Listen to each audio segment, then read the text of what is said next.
কুড়িগ্রামের নাগেশ্বরীতে ঘটে গেছে এক অমানবিক এবং হৃদয় বিদারক ঘটনা। সম্পত্তি সংক্রান্ত বিরোধের জেরে বাবার মরদেহ দাফনে নিজের সন্তানেরাই দিয়েছে বাধা। প্রায় ৩০ ঘণ্টা ধরে পড়েছিল ওই পিতার মরদেহ। বিস্তারিত ডেস্ক রিপোর্টে। কুড়িগ্রামের নাগেশ্বরী পৌরসভা এলাকায় কাছারি পায়রাডাঙ্গা বাজার সংলগ্ন এলাকায় জমিজমা সংক্রান্ত বিরোধের জেরে ৭৫ বছর বয়সী আজিজুর রহমানের দাফন বিলম্বিত হওয়ার ঘটনা ঘটেছে। পারিবারিক বিরোধের কারণে মঙ্গলবার সন্ধ্যায় আজিজুর রহমানের মৃত্যু হলেও বুধবার নির্ধারিত সময়েও জানাজা অনুষ্ঠিত হয়নি তার। পরিবার ও স্থানীয় সূত্রে জানা যায়, বার্ধক্যজনিত কারণে ১৭ ফেব্রুয়ারি সন্ধ্যায় আজিজুর রহমান মারা যান এবং ১৮ ফেব্রুয়ারি সকাল ১১টায় জানাজার সময় নির্ধারণ করা হয়েছিল। তবে সম্পত্তি বন্টন নিয়ে পরিবারের দুই পক্ষের মধ্যে বিরোধ দেখা দিলে দাফন কার্যক্রম স্থগিত হয়ে যায়। অভিযোগ রয়েছে, মৃত আজিজুর রহমানের জীবদ্দশায় অর্জিত ভিটাবাড়ি সহ স্থাবর অস্থাবর সম্পত্তি এক ছেলের নামে লিখে দেওয়াকে কেন্দ্র করে দীর্ঘদিন ধরে বিরোধ চলছিল। বুধবার সকালে জানাজায় এলাকাবাসী জড়ো হলে সম্পত্তির সমবন্টনের দাবিতে এক পক্ষ আপত্তি তোলে। এতে জানাজা ও দাফন বিলম্বিত হয়। ফিনিশ আপনার ঘরবাড়ি ও আঙ্গিনার সকল কীটপতঙ্গ ধ্বংস করে। তাদের যে সন্তানরা আছে প্রথম শরিকের, তারা কোনো অংশী পায়নি, কোনো ভাগে পায়নি, তাকে এক সুতাও দেওয়া হয়নি, তারা সম্পূর্ণভাবে বঞ্চিত।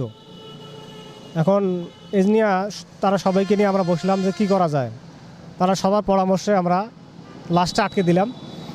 দেওয়ার পরে এলাকাবাসী নিয়ে একটা পরামর্শ হলো যে তারা একটা সুরাহা করে দেবে। তারা একটা সুরাহা করে দেওয়ার পরে যে তাদেরকে ৮% জমি দেবে সালাবাড়ি এবং বোনদেরকে দেওয়া হবে ৫০,০০০ টাকা করে। আমার সম্পত্তি দিবে চাইয়া দেয় নাই, এই কারণে আটক দেওয়া হয়েছে। তা মানুষ বসছে, তারপরে মানুষ বসিয়ে ওটা সংশোধন করে দিবে চাইছি। আমি বাড়ি থেকে বীরবের ভাই নিয়ে কাল ৫ জনকার মুখের আগত কইছি, বেলে ৫ জনকার মুখের কইছে বলে আমি জমি স্টার্ট করে দেবো কালকে। এখন কালকে না দিয়ে মনে করেন কালকে গেল কোনখানে অজ্ঞান হয়ে গেল।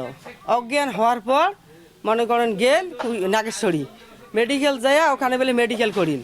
এখন মনে করেন যে টাইমটি দিবে স্টাডি অফিস যাবে, সেই টাইমটি লস করি আসর বাদ আসছে ৮০ কিলো নেওয়ালা। অত্র এলাকার মানুষ সবাই আসছে, ওনারা বলতেছে যে আমাদেরকে ঠগে জমি নিছে।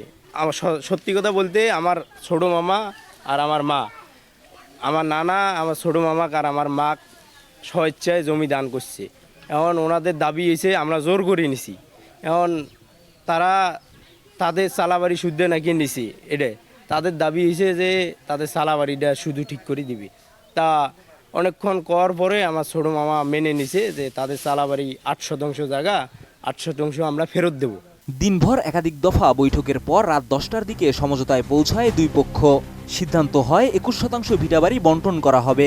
দুই ভাই পাবেন ৮% করে এবং অবশিষ্ট অংশ বোনের জন্য নির্ধারণ করা হয়। এ বিষয়ে স্ট্যাম্পে লিখিত অঙ্গীকারনামায় স্বাক্ষর করেন উভয় পক্ষ। আর এই সমঝোতার পর রাত ১১টার দিকে জানাজা অনুষ্ঠিত হয় এবং পারিবারিক কবরস্থানে দাফন সম্পন্ন করা হয়। আমার সম্বন্ধী হতে আমার বউ হতে যেগুলো আছে এগুলো মনে করেন একটাও জমি পেলে না, এগুলো সব বেনামি করে নিচ্ছে। ৫ জনে একটা ফয়সলা করছে ৫০,০০০ টাকা, মনে করেন এই বোন ৩ দিবে ১.৫ লাখ টাকা, আর মনে করেন তাকে ৮% জমি ঘরত দিবে। এটা ৫ জনে ফয়সলা করে লাশ মাটি দেওয়া হয়েছে।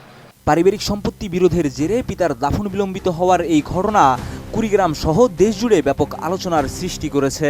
৮.৫ বিঘে জমি আমার ছোটো ভাইয়ে চত্তামি করে যায়া চিকিৎসা বাবদ নিয়ে যায়া মেডিকেল নিয়ে যাওয়ার আলে আমার বাবার জমি সম্পূর্ণ ছোটো ভাইয়ে নিয়ে নিছে।